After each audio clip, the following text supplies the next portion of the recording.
Bine ați venit în Matricea! Accesăm arhiva. 25 decembrie. Confirmare informație.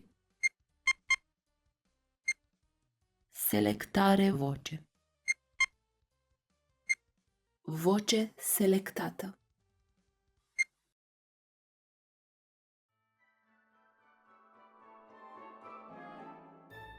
Bine v-am găsit! Mă numesc M051, iar astăzi voi fi gazda dumneavoastră din Matricea. Crăciunul este acea perioadă din an când peste inima noastră se lasă un val de voie bună, făcând-o să tresalte de 3 ori mai mult ca printr-o magie. Starea de liniște sufletească, sentimentul de bucurie, blândețea și dorința de a dărui sunt doar câteva din trăirile prin care trecem în această perioadă. Ne pregătim ca printr-un ritual special, începând cu lista de dorințe, apoi continuând cu inducerea într-o transă prin ascultarea colindelor. Împodobirea bradului, cât și a locuinței, cu luminițe strălucitoare, obiecte decorative și cina din ajunul Crăciunului încheie acest episod anual, ajungând ca a doua zi să despachetăm entuziasmați dorințele ce au apărut ca printr-o magie sub brad. Cu toții știm cine face ca aceste lucruri să se manifeste. Cu toții îl cunoaștem pe acel bătrânel voios, ușor rotund, cu obrajii bujorii de la călătoria cu sania magică trasă de cei 8 reni prin văzduh. Cine este Moș Crăciun care reușește să eclipseze nașterea lui Iisus Hristos prin prisma aparițiilor sale neîncetate în povești, poezii, cântece, piese de teatru și filme? De ce este sărbătorit pe 25 decembrie? Nu este oare această dată, în calendarul creștin, ziua de naștere a lui Iisus Hristos?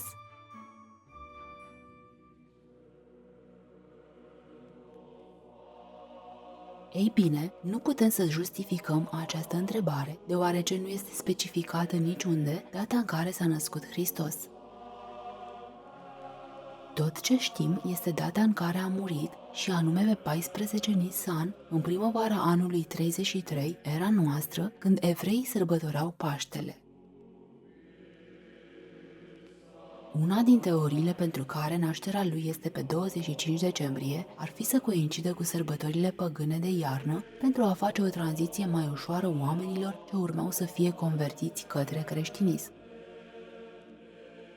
Această tranziție se pare că ar fi avut loc în secolul IV era noastră. O altă teorie spune că ziua în care s-ar fi născut un profet ar fi fost exact aceea zi în care acesta ar fi murit.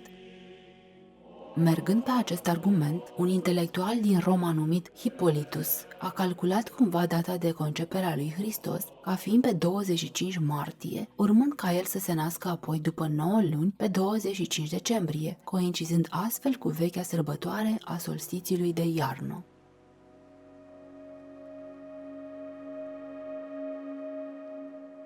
Înainte de a discuta despre valoarea simbolică pe care o are această sărbătoare, trebuie să urmărim de ce și cum se manifestă aceasta.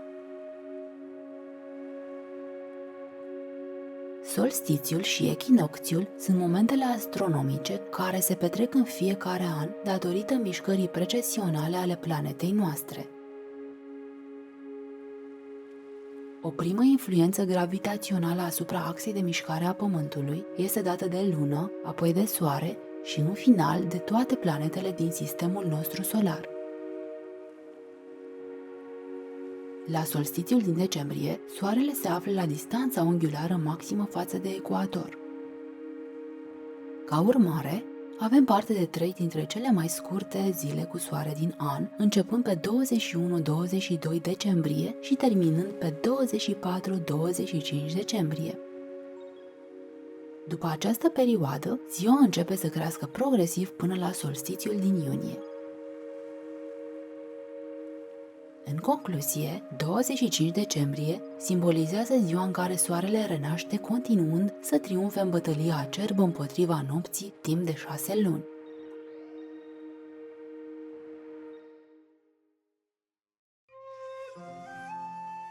Acest eveniment astronomic a fost documentat de multe civilizații ale lumii. În Japonia, zeița soarelui Amaterasu este una dintre cele mai importante zeități sau kami din Shintoism. Mitul spune că la un moment dat a existat o luptă venită sub formă unei provocări dintre Amaterasu și fratele ei Susanoo, unde câștigătoarea a ieșit zeița soarelui. Neacceptând victoria surorii sale, Susanoo a început să distrugă raiul și pământul.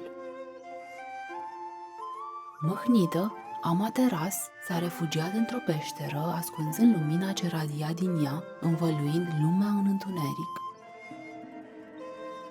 Aceasta iese după câteva zile, cu ocazia unei petreceri date în cinstea ei, aducând astfel lumina în lume.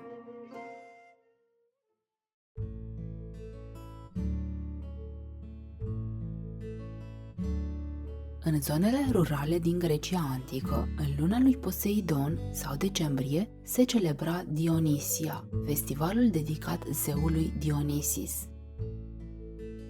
Festivalul cuprindea jocuri, piese de teatru, cântece și dansuri distractive. În timpul acestei procesiuni, participanții, printre care se găseau călugări, cântăreți și sclavi, duceau torturi în formă de falus pentru a fi consumate sau distruse, cu scopul de a aduce ofrande zeului adorat. Festivalul se încheia cu piese de teatru ce prezentau nașterea lui Dionisis. În Roma antică, pe 17 decembrie se sărbătorea Saturnalia, eveniment care în timp s-a prelungit până pe 23 decembrie. În această perioadă, oamenii deveneau euforici, ofereau daruri, împodobeau casele cu ornamente, hainele formale erau înlocuite cu cele viu colorate sau în unele cazuri umblau goi, iar sclavii deveneau liberi atâta timp cât purtau o pălărie specială. Au existat și cazuri în care avea loc o inversare a rolurilor sociale între persoanele ce dețineau un statut ridicat și sclavi.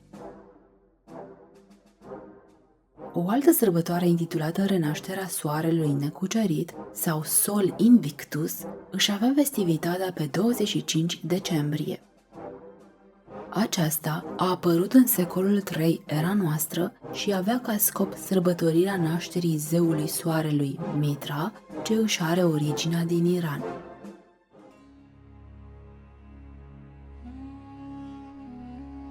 În Egiptul antic, pe 26 Cojac sau 22 decembrie, în calendarul iulian, în timpul solstițiului de iarnă, începea festivalul dedicat nașterii lui Sokar, micul zeu al soarelui, pe o perioadă ce dura 3 zile. Sokar s-a născut prin acțiunea de sincretism între Osiris, zeul renașterii, și Horus, zeul ce deținea controlul asupra lunii și a soarelui. Inițial, pe 25 decembrie, era festivalul reîncarnării lui Osiris în fiul său Horus.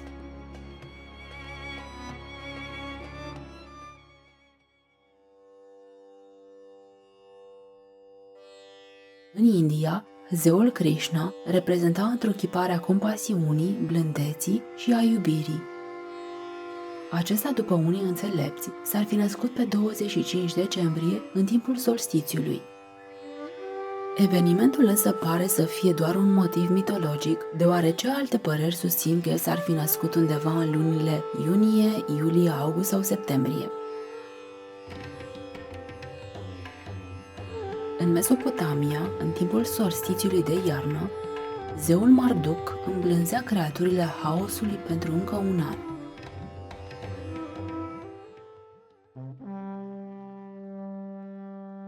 La nordici, Iol era numele dat perioadei între solstițiul de iarnă și Joleblot, sau sacrificiul din Iol, ce se ținea pe 12 ianuarie.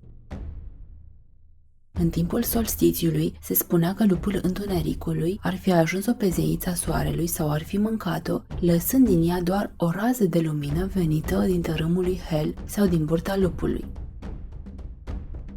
Astfel, solstițiul reprezintă renașterea zeiței soarelui prin aducerea de viață, lumină și hrană. Tot în această perioadă, Odin conducea vânătoarea sălbatică, călărind o creatură cu 8 picioare, alături de faimoasele Valchirie și câțiva zei. În drumul lui, Odin îi speria pe cei care erau noaptea târziu afară și îi recompensa prin daruri aduse prin coșul casei pe copiii care dormeau.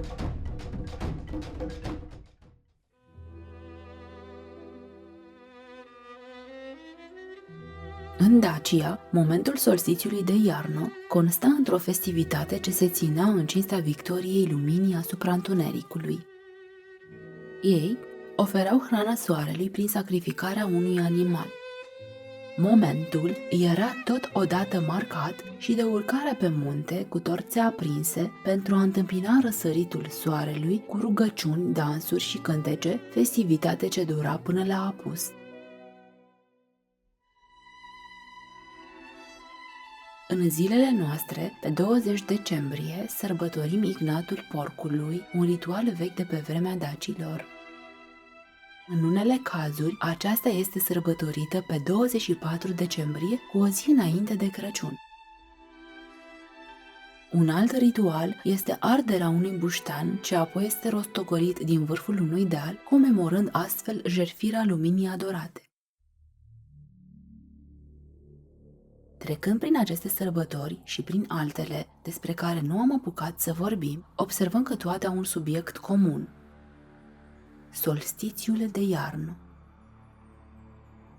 În concluzie, 25 decembrie a rămas și continuă să rămână o zi când soarele renaște, ajutându-ne să vedem frumusețile pe care natura ni le oferă pentru încă un an.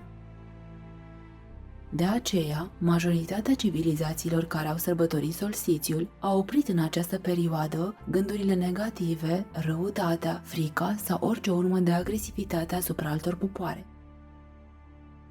Totul pentru a fi recunoscători celui ce deține toate secretele lumii sub privirile sale, soarele. Poate că din tot ceea ce a fost, este și va fi, putem spune cu certitudine că nimic nu este nou sub soare și, desigur, sub lună.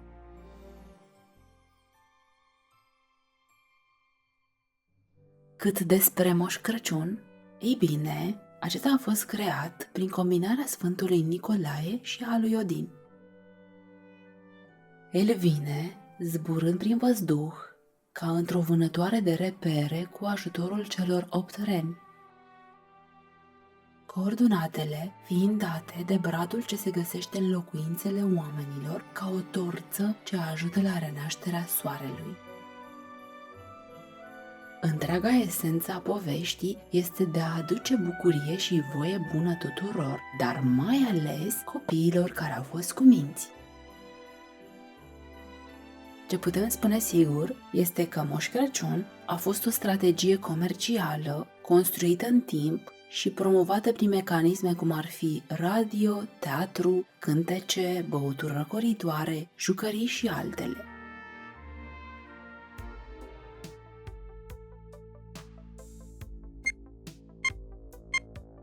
Toate cele spuse sunt doar câteva rânduri din ceva mult mai complex. Tot ce vă dorește matricea este să aveți dorința de a fi curioși.